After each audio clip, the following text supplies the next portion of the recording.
सेवा research foundation में आप लोगों का स्वागत है। बहुत डिमांड आ रहा था कि सर एक वीडियो आप बनाइए इनफर्टिलिटी पर। देखिए, इनफर्टिलिटी एक ऐसा नहीं है कि आपको शुगर हुआ या कोई खांसी सर्दी बुखार है तो आपने उसको एक चीज़ दे दिया। ये बहुत ही कॉम्प्लिकेटेड है। इनके किन किन पहलुओं को आपको देखना है, इसके लिए आपको डीप जाना पड़ेगा। सबसे पहले इनके कोई भी कारण हो, इनके कोई भी शर्त हो, इनके कोई भी रिपोर्ट हो, आपको एक रिपोर्ट का एनालाइज करना है। उसका अगर मेल का देख रहे हैं तो उसका आप देखें कि उसका जो जो सेमेंस है उनका एनालाइज क्या करता है।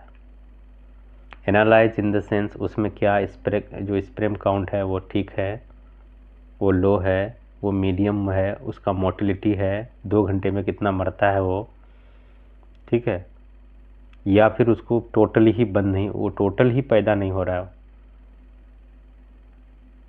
तो इन चीज़ को आप पहले उसको टेस्ट करें, ठीक है। या फिर ऐसे केसेस आपके पास आते हैं जो ऑलरेडी पहले से ही उनके पास हज़ारों चेक पड़े होते हैं। अगर मेल फीमेल में आता है तो आप उनको देखें, उनका अल्ट्रासाउंड करें। अगर अल्ट्रासाउंड में आपको कुछ भी मिलता है, एंडोमेट्रियस का साइज क्या है, क्या 5 से ज़्यादा है, 5 से कम है, क्या उनके दोनों ओवरी में सिस्ट है, या फिर आपको पीसीओडी, उनको अगर सिस्ट होगा तो दोनों में पीसीओडी है, या फिर ओवरी इनलार्जमेंट है, या फिर वो सिंपल सिस्ट है, ये चीज़। या फिर और अगर ये सारा चीज़ नॉर्मल है फिर भी इनफर्टिलिटी है तो आपको फॉलन ट्यूब का चेक कराना चाहिए उनका, क्या वो ब्लॉकेज है। अगर ब्लॉकेज है तो फिर उसके लिए अलग से आप ये सब चीज़ आपको पैथोलॉजी पहले देखना पड़ेगा। अब ब्लॉकेज है तो क्या कारण हो सकता है। कभी कभी देखा यह जाता है कि आपको क्लैमिडिया बैक्टीरिया, ठीक है, जो क्लैमिडिया बैक्टीरिया या इंट्रेप्टोकोकस, ये ऐसे बैक्टीरियाज हैं जिनको आप देखिएगा, इनकी अगर हिस्ट्री लीजिएगा महिलाओं में तो आपको दिखेगा कि इनकी हिस्ट्री ड्यूरिंग मेंसेस में बहुत ज़्यादा पेन होना, बार बार यूरिन इन्फेक्शन रहना, उस समय से उसको ट्रीट नहीं किया गया, जो क्लैमिडिया वहाँ पे कॉलोनी बना के बैठा है और वो फॉलन ट्यूब को ब्लॉक करेगा। उनके साइड में क्या हो सकता है, उनके जो मेल पार्टनर होंगे उनके जो है टेस्टिकल्स में आके वो आपको जो है इन्फेक्शन कराएंगे, इन्फ्लेमेशन कराएंगे। इसमें भी इनफर्टिलिटी हो सकता है, मेल का भी हो सकता है, फीमेल का भी हो सकता है। कुछ हार्मोनल डिसऑर्डर्स हैं, उनके पिट्यूटरी ग्लैंड में डिसफंक्शन है।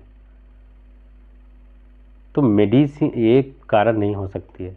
आज मैं सिर्फ इस वीडियो में उसके कारण से रिलेटेड बात कर रहा हूँ। फिर अगले वीडियो में या फिर कोई भी वीडियो में इसका लाऊंगा तो उसमें सारी बीमारियों का, ठीक है, एक सिस्टमेटिक है, या फिर उसका एक अलग से उसके मेडिसिन। अब आप उसके अलावा आप चले गए, आप उसको क्या कहते हैं, उसको वेरिकोसील हो गया तो क्या उसको कभी चोट लगा? चोट के कारण भी वेरिकोसील हो सकता है। उसमें पानी भरना, उसमें रग में उसका खिंचाव आना, वेरिको आप उसका एक तो कारण बहुत सारे हैं। या फिर उसमें इन्फ्लेमेशन से हुआ। तो आप उन बेसिक चीज़ को, जैसे स्पर्म काउंट आप करते हैं, उसके बाद ये सब चीज़ अगर आप लेंगे तो इसमें आपको मेडिसिन सिलेक्शन करने में इजी होगी। कुछ कुछ ऐसे भी कारण हो सकते हैं कि आपको ब्लॉकेज है, आपको फाइब्रोसिस सिस्ट है, अनडिसेंडेड टेस्टिकल्स है कि इसके टेस्टिकल बचपन में जो है ना वो जो ऊपर में ही रह गया, उसको जो इसको ट्रब में आना चाहिए वो आया नहीं। इनके भी कारण से हो सकते हैं। ओबिसिटी है, लाइफस्टाइल है, कोई ड्रग एडिक्ट है, अल्कोहल कंज्यूम करता है। तो एक कोई कारण नहीं है, कारण बहुत सारा हो सकता है। कोई स्ट्रेस में है, गैस्ट्राइटिस का प्रॉब्लम है, लंबा समय तक है, डिजीज़ कुछ क्रोनिक हो चुका है, कोई लंबा समय तक ड्रग ले रहा है, ऐसे जो स्टेरॉइड के तौर पे हो, जिसको रेस्पिरेटरी प्रॉब्लम है, ऐसे केसेस में भी हो सकता है जहाँ पे स्टेरॉइड यूज किया जाता है। या फिर उसको क्या कहते हैं उसको, लिनफिल्टर सिंड्रोम है, ऐसे भी हो सकते हैं। उसको सेक्सुअल उसको उसको क्या कहते हैं, रेक्टल इन्फेक्शन हो सकता है, डिसफंक्शन हो सकता है, एजुकुलेटिंग हो सकता है उसको। तो एक ऐसी वजह नहीं हो सकती है, वजह बहुत सारी। तो कारण है, आपको समझना पड़ेगा कि क्या कारण है, उसका चीज़ है। तो आपको पैथोलॉजी का थोड़ा बहुत नॉलेज होना चाहिए, ठीक है। पैथोलॉजी का फिर नॉलेज नहीं है तो फिर ऐसे ट्रीटमेंट बहुत मुश्किल है। लेकिन होम्योपैथी में हम लोग सारे केसेस को देखते हैं, ठीक है। आप ये नहीं कर सकते कि इनके अनडिसाइडेड है, इनको हार्मोनल है तो इनका ट्रीटमेंट नहीं हो सकता। कोई मेडिसिन कभी भी काम कर सकती है, होम्योपैथी तो इसी का नाम है। हमारे पास आज पीसीओएस पीसीओडी के 1500 से अधिक ऐसे पेशेंट हैं जिनको लाभार्थी है। 1500 से अलग पेशेंट है। 12 साल 10 साल तक बच्चे नहीं होते थे, क्योंकि मेरे पास 500 का कम से कम हिस्ट्री होगा, उससे पहले का हिस्ट्री नहीं था। उस समय रखते नहीं थे, उस समय इतना मेरे पास आदमी था नहीं, अकेले रहते थे, तो फिर क्या उसमें करते थे, फिर पता ही नहीं चलता था। उस समय इतना ये नहीं लिखते थे हम, आया बस पर्ची काट के दे देते थे। तो फिर हम ये 2 साल से हम रखना शुरू किया। डेली पीसीओएस पीसीडी के 5 2 10, कभी कभी तो ऐसा होता है कि एक दिन में 10 पेशेंट सिर्फ पीसीओएस पीसीओडी के आ जाते हैं। तो ऐसे केसेस को देखा जाता है। अब मेल इनफर्टिलिटी है तो आपको मेडिसिनों को देखना पड़ेगा। जेनेटिक डिसऑर्डर है, मेडिसिन आपका देखना पड़ेगा कि मेडिसिन है क्या क्या है। तो आप कोशिश ये करें कि आपके पास मेडिसिन का बहुत बड़ा वैरायटी है। जेनेटिक डिसऑर्डर है मेल्स में, खास करके फीमेल में है उसमें भी आपको देखना है। आपके पास सोल है, आपके पास एक्सीरेज है, आपके पास मेडोरिनम है, आपके पास ट्यूबर है।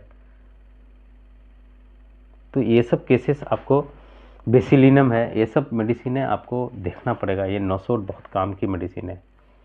हमने कितने केसेस ऐसे हैं जो इम्पॉसिबल केसेस होते थे, जो मैं भी ऐसा गुमान नहीं कर सकता कि ये केसेस ठीक हो सकते हैं, लेकिन नोसोड में वो ताकत है कि ऐसे ऐसे केसेस को ठीक किए हैं।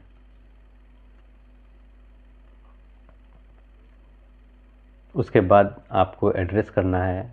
एड्रेस ये करना है कि कभी ऐसा होता है कि अभी आप इस इंडिया में ऐसे लोग हैं कि आपको कोई ना कोई सप्रेशन है। किसी को फैमिली में सप्रेशन है, किसी को पड़ोसी में सप्रेशन है, किसी को जॉब में सप्रेशन है, किसी को अपने काम में सप्रेशन है। तो सप्रेशन को भी आपको एड्रेस करना है। क्या सप्रेशन है? आपके पास सप्रेशन की दवाई बहुत सारी है। आपके पास इग्नेशिया है, आपके पास ऑरम मैट है, आपके पास स्टेफगरिया है, आपके पास नाइट्रम म्यूर है, नाइट्रम कार्ब है, आपके पास एसिड फोस है। ये सारे सेपरेशन की मेडिसिन है। आपकी स्ट्रेस की मेडिसिन है, इनको भी आपको करना है। फिर एक मेडिसिन आपको ज़रूरत पड़ेगी कॉन्स्टिट्यूशन की। इनको आपको हमेशा एड्रेस करना है। कॉन्स्टिट्यूशन मेडिसिन लगेगा, इसमें कुछ नहीं है, 10 से 12 मेडिसिनें आती है। मैं उनका भी एक डिटेल वीडियो लाऊंगा, है ना, सारे कॉन्स्टिट्यूशन का। वैसे तो मैं बीच बीच में डाल ही रहा हूँ कॉन्स्टिट्यूशन मेडिसिन का, ठीक है। अब पर्टिकुलर ऑर्गन की मेडिसिनें हैं, उसका भी एक मेडिसिन होती है जो पर्टिकुलर ऑर्गन में काम करती है। तो मेडिसिनें आप चाहें तो केस को सॉल्व कर सकते हैं। आप, ऐसा नहीं है कि आप पल्सटीला, अशोका, ठीक है, ये सब दे करके आप केस को, पल्सटीला भी केस को बहुत सारे निकाल दिए, आर्निका भी है। मेडिसिनें काम करती है, लेकिन ऐसा नहीं है, आपको पहले एड्रेस करना पड़ेगा। उसके लिए मैं सबसे एक बेस्ट एक यहाँ पे एक नुस्खा मेडिसिनों का आपको दे रहा हूँ, ठीक है, जो आप इसको यूज कर सकते हैं। अब वो नुस्खा ये है कि आप उसको, कोई भी कारण रहा हो, पेशेंट किसी भी कारणवश से हो, पेशेंट में कोई भी कारण रहा हो, ये चीज़ आपको एड्रेस नहीं करना है। आपको पहले आपको उसका जो सेक्सुअल लाइफ है, उसका जो या फिर रेक्टल डिसफंक्शन हो रहा है, या फिर उसको लीवर से प्रॉब्लम है, या फिर उसको एग्जाइटी रहता है, तो ये 3 मेडिसिन का कम्बाइनेशन आप यूज कर सकते हैं। एक है जिंकम मेटालिकम, दूसरा टिटानियम मेटालिकम, तीसरा है सिलीनियम मेटालिकम। ये तीनों मेट में आते हैं और तीनों का 3x पोटेंसी आप यूज कर सकते हैं। उस पाउडर फॉर्म में अगर लेते हैं तो 1 चम्मच 1 कप पानी में, 1 गिलास पानी में सुबह शाम आप लीजिए। मगर आप नोसोड को मत भूलिए, आप उसके ऑब्स्ट्रक्शन जो उसके सप्रेशन है उनको मत भूलिए, है ना, और उनके कॉन्स्टिट्यूशन को मत भूलिए। वो सारे इंटरकरेंट रेमेडी और ये आप चलाइए। बहुत सारे केसेस ऐसे हैं, बहुत सारे लोग ऐसे हैं जिनको लो ब्लड प्रेशर रहता है। आपको मेडिसिन कालीफोस भी बड़ी बड़ी दवाई है। आपके जल्सीमियम है लो ब्लड प्रेशर में। अब जिसका लिबिडो उसका जिसका बड़ा कम रहता है, अब लो लिबिडी के लिए दवाई आपको जो ये बताए ये सबसे बेस्ट है। जिंकम, सिलीनियम और आपका टिटानियम, ये 3x में आप इसको यूज कर सकते हैं। अब जब इसको आप यूज करेंगे तो इसका आपको अलग ही दिखेगा। जिंकम का हम इस पर इस्तेमाल इसलिए किए हैं क्योंकि जिंकम मेट के बारे में डॉक्टर केंट साहब लिखते हैं कि इनकी जो भी काम होती है सब स्लो, और ये एक एंटीसोरिक मेडिसिन है। यहाँ तक कि ये हर एक बॉडी के हर एक पार्ट्स में काम करती है। और केंट साहब लिखते हैं कि स्लो अगेन स्लो, इसके बारे में हर एक चीज़ स्लो। तो आप जिंकम मेट को ले सकते हैं। सिलीनियम एक ऐसी मेडिसिन है जहाँ स्किन, जहाँ पे मेकस मेम्ब्रेन, जहाँ पे आपको जेनेटल यूनिटरी ट्रैक, ये सब पे, लीवर, सब पे काम करते हैं। लीवर की भी सबसे बड़ी दवाई है ये। और टिटानियम आपको मालूम है इनका इसका क्या कहते हैं, इसका सिलीनियम के बारे में लिखता है या टिटानियम के बारे में लिखता है कि इनकी बोन्स में बहुत बड़ी काम है। बोन्स, टीथ वगैरह इस सब में बहुत ज़्यादा इसकी वर्क होती है। तो इसमें एक है कि एटोनी होता है। अब एटोनी के आधार पर हम इसको यूज करते हैं। अब कुछ लोग ऐसे होंगे कि जिनको टोबाको यूज करते हैं, खैनी, तंबाकू, स्मोकिंग है, उसके वजह से भी इनफर्टिलिटी हो सकता है। एक्सेस अल्कोहल के वजह से भी हो सकता है। ड्रग एडिक्ट्स के भी हो सकता है। जिनको रेस्पिरेटरी प्रॉब्लम है उनको भी हो सकता है, क्योंकि रेस्पिरेटरी प्रॉब्लम, मान लिया अस्थमा है उसको, ब्रोंकाइटिस है, ऐसे लोगों को भी होता है, इनफर्टिलिटी होता है, क्योंकि उसमें स्टेरॉइड चलता है। तो ड्रग एडिक्ट उससे होता है, स्टेरॉइड की वजह से भी वो होता है। तो आप इन मेडिसिनों को आप देखें, ठीक है। फिर मैं कोशिश करूँगा कि एक अलग अलग बीमारियों का अगर आप जब भी लिखें तो उस बीमारी को लिखें, ठीक है। सिर्फ इनफर्टिलिटी एक आम है ही नहीं है, ठीक है। इनफर्टिलिटी के बहुत सारे कारण हो सकते हैं। जैसे हमने आपको बताया कि महिलाओं में 3-4 होते हैं, ज़्यादा कुछ भी नहीं है, ठीक है। अब किनका यूट्रस छोटा होता है, इसमें भी उसको कंज्यूम नहीं होता है। 2 केसेस हम अब तक देखे हैं जो छोटे यूट्रस में है, जिनको कंज्यूम नहीं हुआ। एक का हुआ, एक का अभी तक नहीं हुआ है, जिनका यूट्रस छोटा होता है। क्योंकि देखिए, आप थायरोडिनम को क्या समझते हैं? एक मेडिसिन मैं आपको बता रहा हूँ यहाँ, थायरोडिनम, उसको क्या समझते हैं? इतनी बड़ी वैरायटी है उस मेडिसिन के अंदर कि स्किन डिजीज से लेकर माइंड के बहुत सारे ट्रीटमेंट कर सकते हैं। बस एक आधार पे उसको हम सेलेक्ट करते हैं, डिज़ायर ऑफ स्वीट। जहाँ लाइकोपोडियम फेल हो जाती है डिज़ायर ऑफ स्वीट में, वहाँ पे थायरोडिनम काम करती है। तो थायरोडिनम भी बहुत ये है। तो इसलिए हम कहते हैं कि आप नोसोड, इस सब चीज़ को आप जैसे देखिएगा तो मेडिसिन आपकी निकल पड़ेगी उसकी काम। तो ये वीडियो आज था इनफर्टिलिटी से रिलेटेड। अगला बार हम कोशिश करेंगे कि अच्छा वीडियो फिर आपको इसी से अलग से हम एक एक बीमारी का, फिर उसकी मेडिसिन है, आपको हम डिटेल में बताएं। देखिए, पोटेंसी बार बार आदमी पूछते हैं, पोटेंसी देखिए पोटेंसी, एक आदमी हमने पूछा, उसमें जिक्र कर दूं, पोटेंसी क्या है? आपके पास हेल्दी पर्सन है, उसको उनको हेल्दी लोगों को, अगर उनको एक्यूट कंडीशन है, आप हायर पोटेंसी दीजिए। आप जो जिनको किडनी फेल है उसको हायर पोटेंसी देके क्या कीजिएगा? वो तो ऑलरेडी फेल है ऑर्गन, उसका काम करेगा नहीं करेगा। तो मेरा कहने का मतलब है आपको हायर पोटेंसी यूज करना है तो बॉडी हेल्दी होना चाहिए, जिसका वाइटल हेल्दी हो, कि आप टक से मारे वो वाइटल पे रिफ्लेक्ट करे, फिर वो ऑर्गन पे जाके रिफ्लेक्ट करे, अपना काम अंजाम दे। तो हेल्दी पर्सन पे आप हायर पोटेंसी यूज कर सकते हैं। ठीक है, आप जो ऑलरेडी जिनके ऑर्गन काम नहीं कर रहे हैं उसमें लो पोटेंसी आप दें। ठीक है,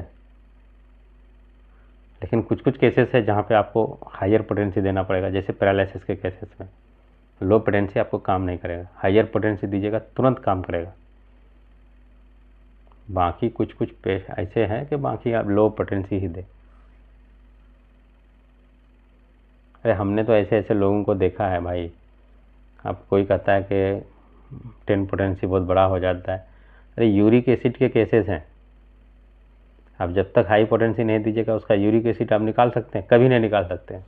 अब कारण पूछिएगा क्यों क्यों नहीं निकाल सकते हैं? क्योंकि वो तो यूरिक एसिड खा लेता है आधा, वो तला हुआ चीज़ खाता ही है। अच्छा, मिठाई तो खाता ही है, मीट मछली तो खाता ही है, उससे यूरिक एसिड नहीं बनता है उसका। आप दीजिएगा 2, आप दीजिएगा 30 और 6, तो उसका यूरिक एसिड कभी निकलेगा? कभी नहीं निकलेगा। तो आपको यूरिक एसिड अगर निकालना है उसके जिस्म से तो आपको बड़ा पोटेंसी देना पड़ेगा। बड़ा पोटेंसी का नियम आप बोर थ्योरी अगर पढ़ेंगे, ठीक है, फिर मैं उसमें अच्छे से समझाऊंगा कि बड़े पोटेंसी का वर्क कितना लेता है। बड़े पोटेंसी का बस सैंपल में समझिए कि जब एक मॉलिक्यूल यहाँ होता है तो दूसरा मॉलिक्यूल बहुत दूर होता है, तीसरा मॉलिक्यूल बहुत दूर होता है, तो ये बहुत बड़ा एक चीज़ को कवर करने लगता है। ठीक है, यहाँ दिए तो फिर उसके वो लंबा समय तक कवर करता है। छोटा पोटेंसी का एक मॉलिक्यूल छोटे में ही कवर करता है, ये नियम है। तो ये था इनफर्टिलिटी से। थैंक यू, धन्यवाद।